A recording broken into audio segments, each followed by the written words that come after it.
ഞങ്ങളുടെ best anchor male and female നമ്മൾ ഇത് അനൗൺസ് ചെയ്യാൻ പോവാണ്.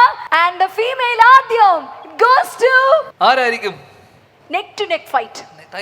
Best celebrity interviewer female Dhanya Varma. Dhanya Varma, Dhanya ചേച്ചി.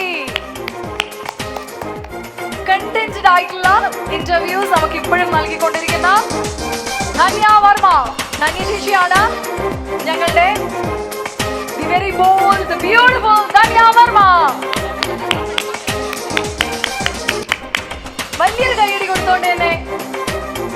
യെസ് ചേച്ചി, എന്താണ് പറയാനുള്ളത് ഈ ഒരു മൊമെന്റിൽ? Happiness absolutely. Thanks a lot Milestone Makers. ഒത്തിരി സന്തോഷമുണ്ട്. ഇതിനു മുമ്പ് എനിക്കൊരു അവാർഡ് കിട്ടിയ 10 വർഷം മുമ്പാണ്. So it's A long gap. And ശരിക്കും ഞാൻ സ്റ്റാർട്ട് ചെയ്യുന്നത് 2020 കോവിഡ് സമയത്ത് കൊറോണ വൈറസിൻ്റെ ഒരു അവയർനെസ് വീഡിയോ ഇട്ടിട്ടാണ് ഞാൻ ചാനൽ തുടങ്ങിയത്. എൻ്റെ നൈറ്റിയിൽ വീട്ടിലിടുന്ന വേഷത്തിലെടുത്ത് സ്റ്റാർട്ട് ചെയ്ത ചാനലാണ്. അതിന്ന് ഇവിടെ വരെ എത്തിയതിൽ ഒത്തിരി സന്തോഷമുണ്ട്. പിന്നെ ധ്യാനേ എന്നാ വരുന്നേ? ഈ മനുഷ്യൻ ഇങ്ങനെ വഴുതി പോവാ. ഞാൻ എത്ര നാളെ പുറകെ നടക്കുന്നറിയാം. അല്ല മീര, അതിന് കൃത്യമായ കാരണമുണ്ട്. എന്താണത്? എന്താ പ്രധാന കാരണം എന്ന് വെച്ച് കഴിഞ്ഞാൽ ചേച്ചിയുടെ ഇന്റർവ്യൂ നമുക്കൊക്കെ പ്രിയപ്പെട്ടതാണ്. ചേച്ചിയുടെ ഇന്റർവ്യൂ അപ്പൊ ചേച്ചിയുടെ ഇന്റർവ്യൂ ഒരു ഫോർമാറ്റ് അറിയായിരിക്കുമല്ലോ. ചേച്ചി വളരെ സീരിയസ് ആണ്. ഒന്ന് ഫസ്റ്റ് സീരിയസ് അല്ല, സീരിയസ് ആയിരുന്നു, ഇടക്കൊക്കെ ആവുന്നു. ഓക്കെ, ചേച്ചി നമ്മുടെ കൂടെ തന്നെ നമ്മുടെ ചേച്ചിയുടെ അടുത്ത് വരുമ്പോൾ എല്ലാവരും ഞാൻ കാണുന്നതെന്ന് വെച്ച് കഴിഞ്ഞാൽ എല്ലാവരും മനസ്സ് വിട്ട് സംസാരിക്കുന്നു. ഞാൻ ഓൾറെഡി മനസ്സ് വിട്ട് കുറേ സംസാരിച്ച് കഴിഞ്ഞ് എൻ്റെ കണ്ടന്റ് തീർന്നു. ഓക്കെ, പിന്നെ എൻ്റെ കാര്യങ്ങളൊക്കെ ഒരു എല്ലാവർക്കും അറിയാം. മനസ്സ് വിട്ട് സംസാരിക്കുന്നതോടൊപ്പം തന്നെ ചേച്ചിയുടെ ഇൻ്റർവ്യൂവിന് ശ്രദ്ധിച്ചറിഞ്ഞാൽ മതി, പലരും വന്നിട്ട് അവരുടെ വളരെ പേഴ്സണൽ ആയിട്ടുള്ള കാര്യങ്ങൾ, വളരെ വൈകാരികമായിട്ടുള്ള മൊമെൻറ്റുകളൊക്കെ ഷെയർ ചെയ്യുമ്പോൾ ചേച്ചി അവരോട് ഇരുന്ന് ഇമോട്ട് ചെയ്യുന്ന ഞാൻ കണ്ടിട്ടുണ്ട്. ഇമോട്ട് ചെയ്യുന്ന വെച്ചാൽ ചേച്ചിയുടെ കണ്ണ് നിറയും. സത്യം അല്ലേ? പലപ്പോഴായിട്ട് ഞാൻ കണ്ടിട്ടുണ്ട് ചേച്ചിയുടെ കണ്ണ് നിറയും. അങ്ങനെ ഒരു സ്ത്രീയുടെ കണ്ണീര് വീഴാൻ ഞാൻ കാണുന്നത്. ഞാനിങ്ങനെ വെയിറ്റ് ചെയ്തിരിക്കുന്നത് എന്താണ് ഇനി അടുത്ത എനിക്ക് വേദനിപ്പിക്കാൻ. കാരണം എന്റെ കഥ കേട്ടല്ലേ ചേച്ചി ഫുള്ള് കരഞ്ഞു. അത്രമാത്രം തോൽവികളിലൂടെ കടന്നു പോയിക്കൊണ്ടിരിക്കുകയാണ് ഞാൻ. കരഞ്ഞു പോകാനാണെങ്കിൽ ഒരിക്കലും അല്ല, കരഞ്ഞു. ഞാൻ വന്നേ പറ്റൂ. ഞാൻ ഒരു രക്ഷയില്ല, ഞാൻ ഇങ്ങനെ പുറകെ തന്നെ നടക്കും. ഇൻഫാക്ട് എത്രയോ ആങ്കേഴ്സിന്റെ ലൈഫ് മാറ്റി മറിച്ചത് എന്റെ ലൈഫ് മാറ്റും. ചേച്ചിക്ക് അതിന്റെ ആവശ്യമില്ല, അവർക്ക് എന്നെ ആവശ്യമായിരുന്നു. Thank you so much. Thank you Meera. Thank you so much ചേച്ചി. Thank you so much. എന്തായാലും ഇതുപോലെ തന്നെ മുന്നോട്ട് പോട്ടെ. എനിക്ക് തോന്നുന്നു ഞാൻ ശ്രദ്ധിക്കുന്ന മഡോണയുടെ ഒരു ഇന്റർവ്യൂയിലൂടെയാണ് ശ്രദ്ധിക്കുന്നത്. മഡോണേനെ മറ്റേ വെള്ളത്തിലെടുത്തെറിഞ്ഞ ആ ഇന്റർവ്യൂയിലൂടെയാണ് ഞാൻ ചേച്ചിയുടെ ഭയങ്കര ഫാനായി മാറിയത്. എക്സ്പ്രഷൻ മഡോണയുടെ ഫാനല്ലേ ഉണ്ട്. അതാണ്. ഓക്കെ, ഇനി കൂടുതൽ ഞാനൊന്നും പറയുന്നില്ല. എന്തായാലും ചേച്ചിക്ക് വലിയൊരു താങ്ക്സ് പറയുന്നു. ഇത്രയും നേരം ഞങ്ങൾക്ക് തുടങ്ങുമ്പോഴേ ചേച്ചി വന്നിരുന്നു. Thank you so much for being here tonight. Thank you Meera. Thank you Dhyan. Thanks Appu. Thanks Milestone Makers. Thank you so much ചേച്ചി. Thank you. ഇനി അടുത്തതാ ഞങ്ങൾ കടക്കാൻ പോകുന്നത് ബെസ്റ്റ് ആങ്കർ മെയിൽ ആണ്. ഫീമെയിൽ നമ്മൾ അറിഞ്ഞു, മെയിലും കൂടി ഒന്ന് അനൗൺസ് ചെയ്യണം. ധ്യാൻ ശ്രീനിവാസനാണ് ആ ഒരു ദൗത്യം ഏറ്റെടുത്തിരിക്കുന്നത്. ധ്യാൻ ശ്രീനിവാസൻ. നോ ഡൗട്ട് രജനീഷ് ഏട്ടൻ. Yes. Best celebrity interviewer. Best celebrity interviewer ആണ് രജനീഷ്.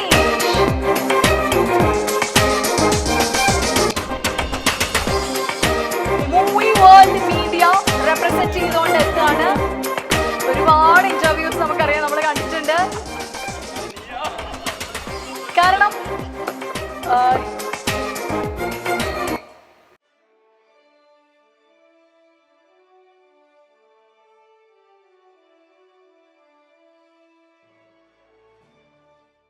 ചേട്ടാ, ഈ ഡിജിറ്റൽ സൂപ്പർ സ്റ്റാറിന്റെ കയ്യിൽ നിന്ന് ഞാൻ അവാർഡ് മേടിച്ചപ്പോ എന്നാ തോന്നി? അല്ല, ഇത് ധ്യാനിന്റെ കയ്യിൽ നിന്ന് വാങ്ങിക്കുന്നതാണ് ഈ അവാർഡ്. ശരിക്കും അതാണ് ശരിക്കുള്ള അവാർഡ്. അന്യ ഇത്രയും ചിരിച്ച മുഖത്തോടെ ക്രൂരമായ ചോദ്യം ചോദിക്കുന്ന ആൾക്കാരെ വേറൊരാൾ ചിരിച്ച മുഖത്തോടെ നമ്മളെ കൊല്ലില്ലേ. വളരെ സൗമ്യനും സരസ്വതൊക്കെ ആണെങ്കിൽ പോലും ടഫ് ചോദ്യം. നമ്മളെ ചോദ്യം കേട്ട് നമ്മളൊന്ന് 2 തവണ ആലോചിക്കണം. നമ്മളെ കളിയാക്കിയതാണോ, നമ്മളെ എന്തോ ഡീപ്പായ ചോദ്യങ്ങൾ. അത്തരത്തിൽ അൺഡൗട്ട്ലി രജനീഷ് മുഖത്തൊരു ഭാവ വ്യത്യാസമില്ല, ഒന്നുമില്ല, നിർവികാരമായിട്ടിരുന്നു. ഇതിലെ ഇന്റർവ്യൂലെ മാർക്കോ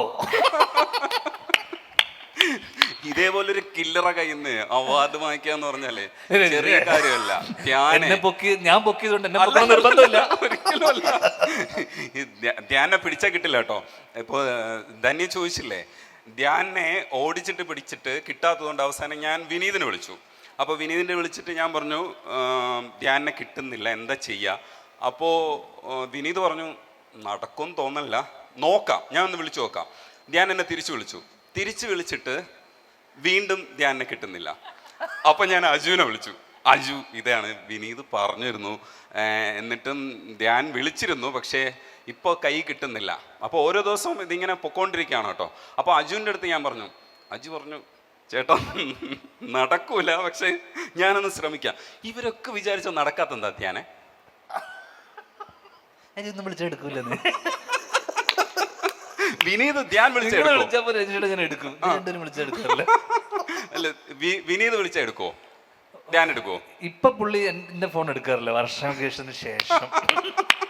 അതുവരെ കുഴപ്പമില്ലായിരുന്നു. അല്ല, എന്നാലും എനിക്ക് ഒരു കാര്യം കൂടെ ചോദിക്കണുണ്ട്. ഇപ്പൊ digital super star of the year എന്തിനാ വെറുതെ ഒരു ടൈറ്റിൽ ഒന്നും തരല്ലേ? അതിന്റെ ബാധ്യത കൊണ്ട് 4 വർഷമായി ഞാനിങ്ങനെ നടക്കണം. അല്ല, എന്നാലും ഇതിപ്പോ ശ്രീനി അങ്കിളിനോട് പോയി പറയണം, അച്ഛാ ഞാൻ ഡിജിറ്റൽ സൂപ്പർ സ്റ്റാർ ആയിരിക്കുന്നു, അവാർഡ് കിട്ടി എന്ന് പറയുമ്പം ശ്രീനി അങ്കിളുടെ ഒരു റെസ്പോൺസ് എന്തായിരിക്കാനാണ് സാധ്യത? പോയ എന്റെ പൊന്ന് ഒന്നും പറ, ഒരു ആക്ഷനും ഇല്ല. എന്നാലും അവാർഡല്ലേ, ഒരു അവാർഡാണെന്ന് വിനീതേട്ടനോട് പറഞ്ഞാലോ? വിനീതേട്ടനോട് പോയി പറഞ്ഞാലോ ഈ അവാർഡിന്റെ കാര്യം? നിനക്ക് അവരെ രണ്ടുപേരും പേര് നശിപ്പിക്കുന്നെന്ന് പറഞ്ഞ് എന്നെ മിക്കവാറും വീട്ടിൽ നിന്ന് പുറത്താക്കുന്ന അവസ്ഥയില് നിൽക്കുന്ന എന്നോടാണോ ഡിജിറ്റൽ അവാർഡുമായിട്ട് പറയും ഇനി മേലെ ഡിജിറ്റൽ അവാർഡുമായിട്ട് വീട്ടിലോട്ട് വരരുതെന്ന്. പക്ഷെ ഏറ്റവും ഡിസേർവിംഗ് ആയിട്ടുള്ള ആൾക്ക് തന്നെയാണ് കൊടുത്തത്. എന്താ രജനീഷേട്ടാ, താങ്ക് യു സോ മച്ച്. എന്നെ വെറുതെ വിടും. എന്തായാലും ഒരുപാട് താങ്ക്സ് പറയാണ്. ഇതില് നിങ്ങൾ കൊടുത്ത ഏറ്റവും നല്ല അവാർഡ് ധ്യാന് കൊടുത്തതാ. അതിനെതിരഭിപ്രായമുള്ള ഒരാൾ പോലും ഇവിടെ ഉണ്ടാവില്ല. ഉണ്ടോ? ചോദിക്കട്ടെ. അതില്ല, ചോദിക്കണോ? ആർക്കെങ്കിലും എതിരഭിപ്രായം ഉണ്ടോ? ഇല്ല. Okay, thank you so much രജനീഷേട്ടാ, താങ്ക് യു സോ മച്ച്.